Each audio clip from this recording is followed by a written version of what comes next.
Selamat pagi saudara-saudara terkasih dalam Tuhan Yesus Kristus. Selamat merayakan Hari Raya Pentakosta, hari turunnya Roh Kudus kepada para rasul. Pagi ini di kisaran hujan. Puji Tuhan, Tuhan memberikan air kesejukan di hari kedatangan Roh Kudus ini. Saudara-saudari terkasih, dalam hidup kita pasti pernah mengalami galau atau ragu-ragu ketika hendak memutuskan atau melaksanakan sesuatu. Tetapi begitu ada orang, entah sahabat, entah orang tua, yang memberikan peneguhan dengan berkata, "Udah lanjut, Tuhan Yesus akan membantumu." Maka seketika itu juga kita akan merasa tenang, merasa dikuatkan, kita pun siap menerima hasilnya, apakah menang ataukah kalah. Hari ini dalam Injil, Yesus mau memastikan bagaimana kualitas atau kedalaman cinta para muridnya. Dia berkata, "Jika kamu mengasihi aku, kamu akan menuruti segala perintahku." Tak cukup itu saja, Yesus mengingatkan lagi para muridnya, "Aku akan minta kepada Bapa, dan Ia akan memberikan kepadamu seorang penolong yang lain, supaya Ia menyertai kamu." Ketidakhadiran fisik Yesus bukan hambatan untuk melakukan perintah-perintahnya, sebab Roh Kudus yang tak kelihatan itu akan memberikan energi, kekuatan yang luar biasa, yakni menyertai. Saudara-saudari terkasih, kekuatan dari Roh Kudus itu tidak berkurang-kurang. Maka Yesus berkata lagi, "Orang yang mengasihi aku, menuruti sabdaku, dan Bapakku akan mengasihi dia, dan kami akan datang kepadanya dan tinggal bersama-sama dia." Inilah yang disebut cinta sehabis-habisnya. Seperti seorang suami mengatakan kepada istrinya, "Mami, tenanglah sayang, kemana kau pergi, aku ikut di belakangmu." Wah, ini luar biasa ini. Seperti lagu Batak Toba itu ya, "Rap sainimu tuau, tu dia holau, tu si donangau." Wah, istri siapa yang tidak senang mendengarkan lagu ini? Pasti istri serasa seperti diangkat ke langit mendengarkan kata-kata peneguhan suaminya. Satu lagi kata-kata Yesus yang sungguh mendalam ialah dia berkata, "Tetapi penghibur, yakni Roh Kudus, yang akan diutus oleh Bapa demi namaku." Nah ini, jadi Roh Kudus itu diutus oleh Bapa dalam nama Yesus. Inilah intinya, puncaknya, di mana tiga pribadi yang tak terpisahkan itu berkarya dalam diri Roh Kudus kepada kita. Allah menyelimuti badan dan jiwa kita supaya kita tidak pergi, supaya kita tidak lari, supaya kita tidak lupa, supaya kita tidak lengah. Maka kata penolong bahasa Yunani parakletos, artinya seseorang yang dipanggil untuk mendampingi, untuk menolong. Artinya apa? Dia menjadi penasehat, penguat, penghibur, penolong, pembela, juru selamat, sekutu, dan sahabat. Roh Kudus akan melaksanakan bagi para murid apa yang dilaksanakan Yesus bagi mereka ketika Yesus masih bersama-sama mereka.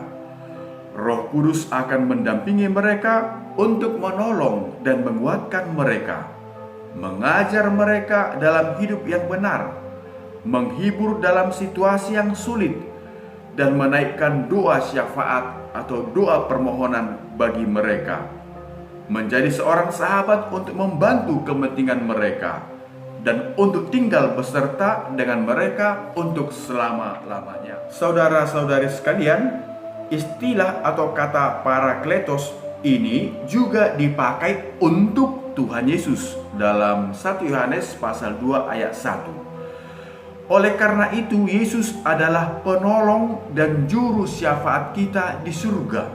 Ibrani pasal 7 ayat 25. Sedangkan Roh Kudus adalah penolong dan juru syafaat yang tinggal dalam kita dan di bumi. Bisa lihat Roma bab 8 ayat 9 dan 26, 1 Korintus pasal 3 ayat 16, dan surat-surat yang lain. Mereka yang benar-benar mengasihi, mencintai Yesus dan sungguh-sungguh menaati perkataannya akan mengalami kehadiran dan kasih yang langsung dari Bapa dan Anak. Bapa dan Anak datang kepada orang melalui Roh Kudus. Sekali lagi, melalui Roh Kudus. Jadi sekarang yang berkarya, yang nyata itu, yang memberikan kekuatan itu, tak kelihatan tapi sangat terasa adalah Roh Kudus. Maka dikatakan ada suara yang selalu menggema dalam hati kita, yang mengatakan lakukan yang baik dan jauhkan yang jahat. Itu adalah suara dan gema dari Roh Kudus. Sebaliknya, mereka yang tidak taat kepada ajaran Yesus Kristus tidak memiliki kasih pribadi bagi Yesus, dan tanpa kasih itu iman yang menyelamatkan tidak ada. Mengatakan bahwa orang tetap selamat walaupun mereka berhenti mengasihi Kristus dan mulai hidup berbuat cabul, menghujat, kejam, membunuh, mabuk, dan seterusnya, itu bertentangan dengan perkataan Yesus tentang kasih, tentang ketaatan. Penghibur di sini ialah Roh Kudus. Bagi orang Kristen Perjanjian Baru, hal yang terpenting tentang Roh Kudus bukanlah soal kebesaran dan kuasanya, bukan itu yang pertama-tama, tetapi bahwa Dia adalah kudus. Tabiatnya, karakternya, perangannya yang kudus. Bersamaan dengan manifestasi tabiat yang kudus itu dalam kehidupan orang-orang yang percaya, itulah yang paling penting. Jadi Roh Kudus mengarahkan kita supaya menjadi hidup kudus, melaksanakan hal-hal yang kudus. Contoh, kalau kita seorang guru mengajar dari hati, ya kan, itu berarti Roh Kudus berkarya dalam hati kita. Kalau seorang suami terus mencoba untuk berbuat baik kepada istrinya, kepada anak-anaknya, berarti dia mendengarkan bisikan Roh Kudus. Maka konsekuensi yang taat pada Roh Kudus, dirinya akan melaksanakan buah-buah roh. Apa itu? Kasih, sukacita, damai, sejahtera, kesabaran, kemurahan, kebaikan, kesetiaan, kelemah lembutan, penguasaan diri. Jadi saudara-saudara, orang yang dicurahi Roh Kudus, yang digerakkan Roh Kudus, pertama-tama bukan kemampuan soal berbahasa, bukan. Bahasa roh itu adalah bahasa cinta yang diwujudkan dalam perbuatan-perbuatan nyata yang tadi saya sebutkan, sifat-sifat dari buah Roh Kudus itu. Saudara-saudara terkasih, hari ini hari Pentakosta, awal mula para rasul membangun gereja, membaptis para orang banyak waktu itu, ribuan, dan memang ada tanda-tanda mujizat. Mereka bisa berbahasa banyak, sehingga orang banyak dari berbagai suku bangsa waktu itu mengerti akan bahasa mereka. Tapi dikatakan bukan itu yang terpenting. Yang terpenting ialah bahwa kita dalam hidup akan diarahkan melaksanakan hal-hal yang kudus, hal-hal yang baik, hal-hal yang disukai, yang dikehendaki oleh Tuhan. Maka kalau kita melaksanakan yang dikehendaki oleh Tuhan, maka kita juga akan disukai banyak orang, karena kita juga akan memberikan yang terbaik bagi banyak orang. Contoh, mana lebih banyak kita membicarakan kebaikan orang atau kekurangan orang? Mana lebih banyak kita berbuat yang baik kepada orang atau membuat sakit hati banyak orang?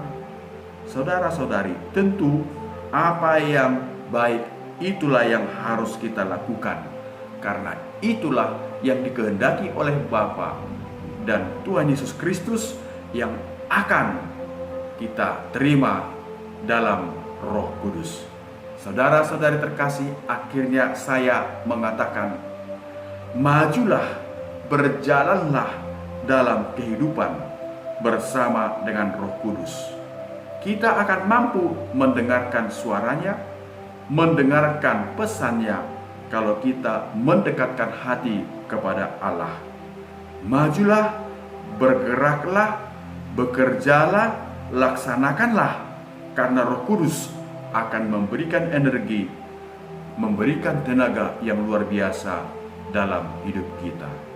Tuhan memberkati. Shalom, dalam nama Bapa dan Putra dan Roh Kudus. Amin.